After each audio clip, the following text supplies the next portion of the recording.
animados, abra sua Bíblia no Salmo 119. Não se preocupe que não vamos ler ele completo, tá bom? Salmo de número 119. Eu tenho que confessar a vocês que, inicialmente, já umas 2, 3 semanas, eu tenho pensado nesse salmo, devido à nova temática do Ministério Infantil, o culto infantil. E então Deus tem trabalhado na minha vida a partir desse salmo. Mas inicialmente eu pensei em ministrar hoje, nesta manhã, os versículos 169 ao 176, a última parte do salmo. Mas Deus fez com que meus olhos ficassem presos tão somente no versículo 169 e 170. Assim eu te convido a prestar atenção na leitura da palavra de Deus, porque o Senhor tem muito a nos falar nesta manhã. Diz assim: chegue a ti, Senhor, a minha súplica, dá-me entendimento segundo a tua palavra. Chegue a minha petição à tua presença, livra-me segundo a tua palavra. Estamos em 2026. E eu acredito que nesse momento de transição de 2025 para 2026, você tenha feito aquela lista, fez, né? Aquela listinha das suas resoluções para o ano de 2026. E acredito também que você refletiu sobre ela, que você acabou não fazendo uma lista qualquer, rápida, ligeira, mas que você realmente tenha refletido sobre aquelas temáticas as quais você anotou ali, as quais você tem como resoluções para executar no ano de 2026. Então, talvez você tenha pensado assim: agora vai, um ano novo, um tempo novo, este ano é meu, ninguém me segura. Agora vai, não é mesmo? E nessa lista, provavelmente você listou várias coisas relacionadas à família, relacionadas ao trabalho, relacionadas às relações de casamento, amizade, relacionadas a filho, relacionadas a questões financeiras, econômicas, relacionadas à igreja, à sua vida espiritual, à sua vida devocional, relacionada a você mesmo, a tratar um pouco a sua personalidade, o seu estilo, por que não? Você então colocou muitas coisas e assumiu múltiplos compromissos. Tem alguns que até assinam: eu me comprometo, e assina embaixo, não é mesmo? O detalhe, queridos, é que muitas vezes nós depositamos, e eu acredito que essa seja a questão cultural, que nós depositamos a nossa confiança tão somente na virada do ano, não é? Nós achamos que esse momento festivo, esse momento mágico, né, que alguns até interpretam dessa forma, realmente seja a sua motivação para que tudo aquilo que você colocou naquela lista, você venha a executar durante o ano. Então, você está motivado, você está empolgado, você está a 1000, cheio de energia, transbordante de fé, coração tomado de esperança que as coisas vão realmente caminhar, que as coisas vão realmente mudar. Até mesmo aqueles enredos ainda de final de ano ainda estão ainda na sua mente, não é mesmo? Hoje é um novo dia, de um novo tempo que começou. Nesses novos dias, as alegrias de todos nós, é só querer, todos os nossos sonhos serão verdades, o futuro já começou. Ou aquele outro: adeus ano velho, feliz ano novo, que tudo se realize no ano que vai nascer, muito... vocês conhecem essa parte, conhecem sim, muito dinheiro no bolso, saúde para dar e vender. O detalhe, queridos, que não basta um término de um ciclo, não basta a virada de um ano, para que as coisas se modifiquem, para que as coisas se alterem, para que as coisas se transformem. Não basta. Não basta. E ainda é necessário lembrar o quanto nós somos instáveis. O quanto realmente nós somos propensos a vacilar, o quanto nós somos propensos a oscilar, não é mesmo? Eu já fiz várias listas no passado também. Primeiramente que depois eu nem consegui achar elas. Mas quando chega no final do ano e eu olho de repente para aquela lista, eu vejo assim o quanto eu sou vacilão. Não é assim, meus irmãos? Somos rápidos, sim, para escrever uma lista, firmamos boas intenções, cheios de convicções, contudo, com o passar do tempo, aquilo que foi decidido com entusiasmo é abandonado, devido ao cansaço, devido à rotina, devido à nossa oscilação, devido à nossa inconstância. Começamos bem o ano, planejamos, mas quem sabe já no mês de janeiro, você já não tenha alcançado alguns objetivos, não é mesmo? E daí nós procuramos outra data, quem sabe seja a data do aniversário, ou quem sabe a gente postergue pensando, no meio do ano eu começo novamente, ou quem sabe já no mês de março você já pense assim, ano que vem é outro ano, vamos começar firme no ano que vem. Não é assim? O quanto nós somos vacilão. Então, eu olhei para o Salmo 119, de autoria desconhecida, alguns vão dizer que é um Salmo de Davi, mas eu prefiro ficar com a autoria desconhecida, e olhando e pensando nesse Salmo, nos versículos 169 e 170, eu fiquei pensando o seguinte, o Salmo 119, ele foi estruturado de uma forma coerente, mas de uma forma estratégica, segundo o alfabeto hebraico. E nesse momento, essa última parte do Salmo, dos versículos 169 a 176, ele trata da última letra do alfabeto hebraico, que é o Tav. São 22 letras. E assim, então, esse Salmo se encerra um ciclo. E eu fiquei me perguntando o seguinte, se o autor do Salmo 119 estivesse confeccionando uma lista para um novo ano, para um novo ciclo, quais os parâmetros ele usaria? Se o autor do Salmo 119 estivesse preparando uma lista muito parecida com as quais nós preparamos, quais convicções ele traria à memória dele antes de escrever? Quais princípios ele consideraria diante da realidade de um novo ciclo? O Salmo 119, ele foi escrito dessa forma, com duas funções. Primeiramente, favorecer a memorização dos ensinos, tanto dentro do contexto coletivo, comunitário, como dentro do contexto familiar. Segundo, ele foi escrito dessa forma para cravar, fixar, firmar e selar a verdade de que a lei do Senhor abrange toda a vida. De que a palavra do Senhor é o único instrumento que deve ser observado para que o homem seja bem-aventurado. E é assim que começa o Salmo 119, número 1. É sobre bem-aventurado aquele que sim observa a palavra do Senhor. Assim, irmãos, olhando para o Salmo, fazendo essa reflexão, eu acredito que a primeira coisa que o salmista faria ao preparar uma lista de início de ano, ele consideraria a oração,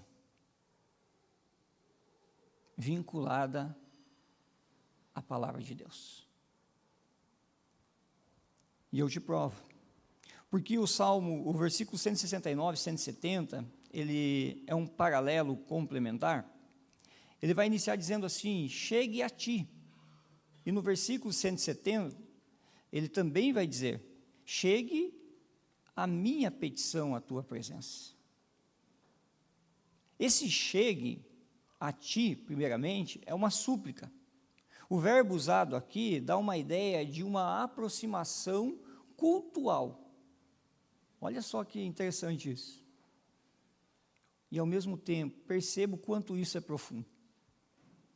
O salmista não está tão somente com a ideia de se achegar na presença de Deus e colocar a sua oração, a sua petição, a sua súplica diante do Senhor. Mas aí a intenção dele de coração, a convicção dele é que ele está se aproximando de Deus. E essa oração é um estilo de um culto perante o Senhor.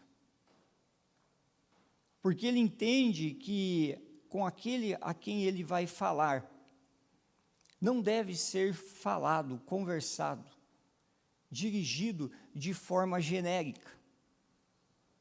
Mas ele está buscando a presença do Deus da aliança, o qual ele se submete.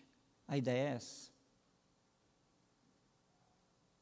Ou seja, o novo ciclo não começa com ousadia humana, mas o novo ciclo começa com a ousadia de entrar na presença do Deus do pacto, do Deus da aliança. Se achegar diante de Deus com humildade reverente, se aproximar do Deus vivo por meio da oração, que é um reflexo daquilo que nós reconhecemos como Deus tendo toda a autoridade sobre as nossas vidas.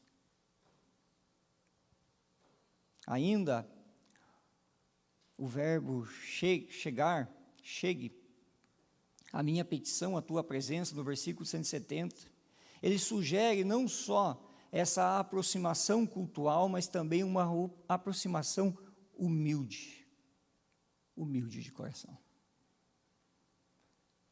Reconhecendo que, diante do Deus Todo-Poderoso, nós precisamos buscá-lo, para entendermos melhor as nossas vidas. É como se o salmista estivesse dizendo assim: Senhor, se eu der um passo neste novo tempo sem a tua presença, tudo estará comprometido desde o início. Tudo. E aqui fica a primeira aplicação. O problema não é refletir, o problema não é listar, o problema não é planejar. O problema reside na questão de refletir, listar, planejar o próximo ciclo sem considerar a oração, sem considerar a vida diante de Deus, sem se aproximar cada vez mais da vontade de Deus. O problema não é desejar a mudança, o problema não é almejar a transformação.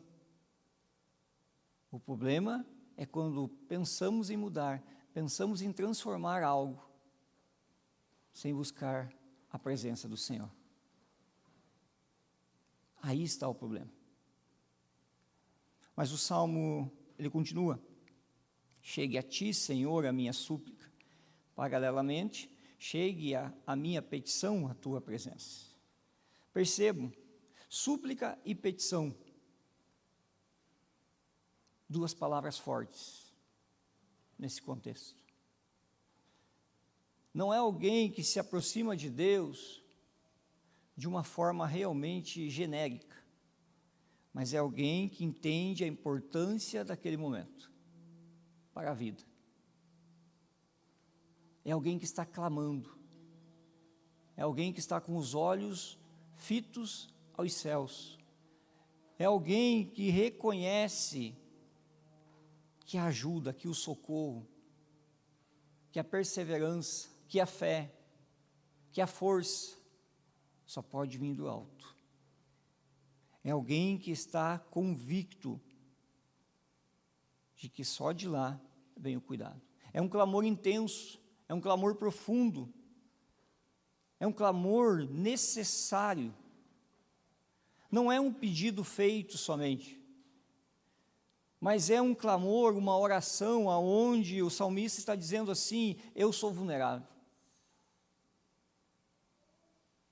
Eu não consigo cuidar nem de mim mesmo. Como que eu vou cuidar da minha família? Como que eu vou cuidar do meu ministério? Como que eu vou cuidar de tantas coisas as quais estão sob a minha mão? O salmista se coloca diante do Senhor com clamor.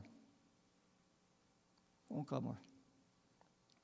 Observem com bastante atenção, ele reconhece que muitas vezes, ou melhor, nós podemos reconhecer que muitas vezes nós esquecemos da oração, não é mesmo?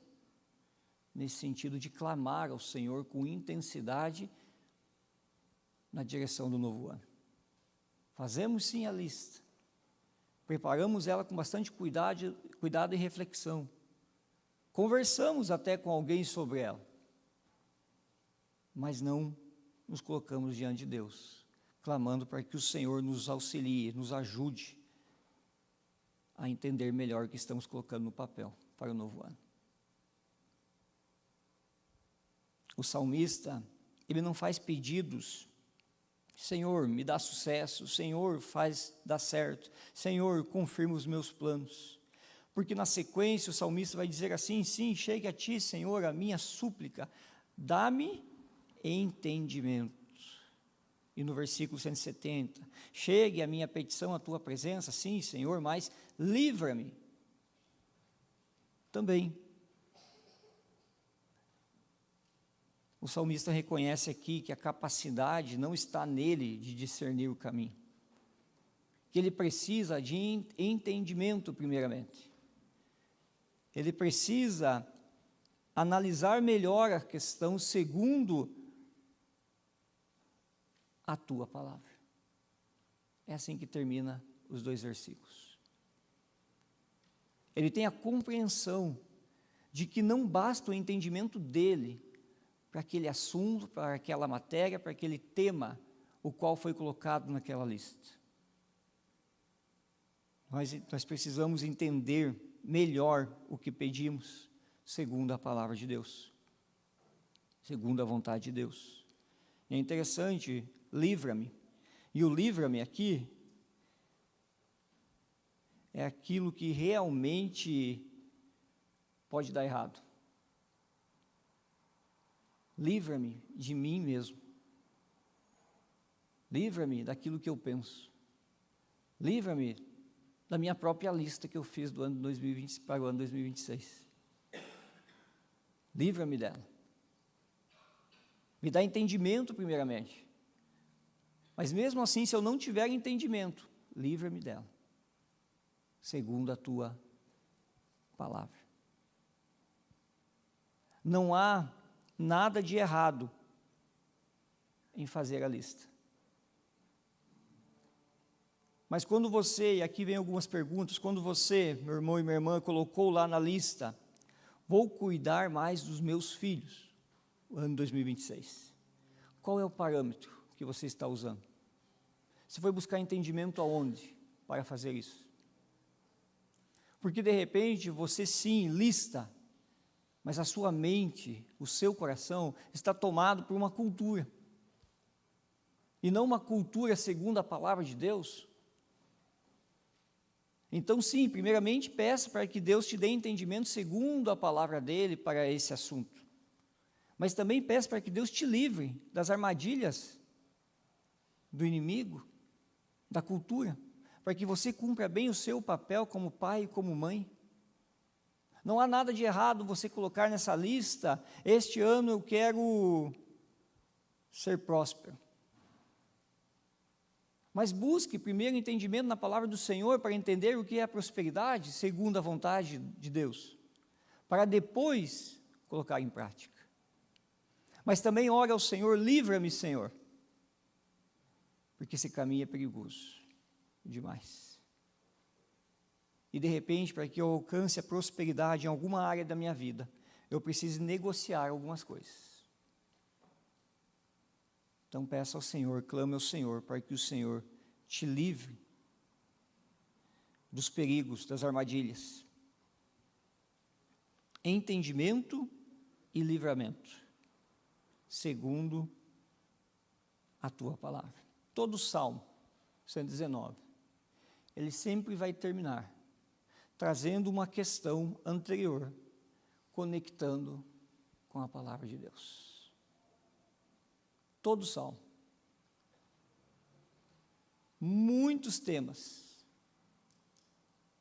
muitas temáticas aqui o salmista trabalha, e sempre direcionando para a palavra do Senhor. Sim, ele usa termos como palavra, como decretos, como testemunho, como mandamentos, mas tudo é a palavra de Deus. Quero te impulsionar, te desafiar a você chegar em casa e jogar a sua lista. Não.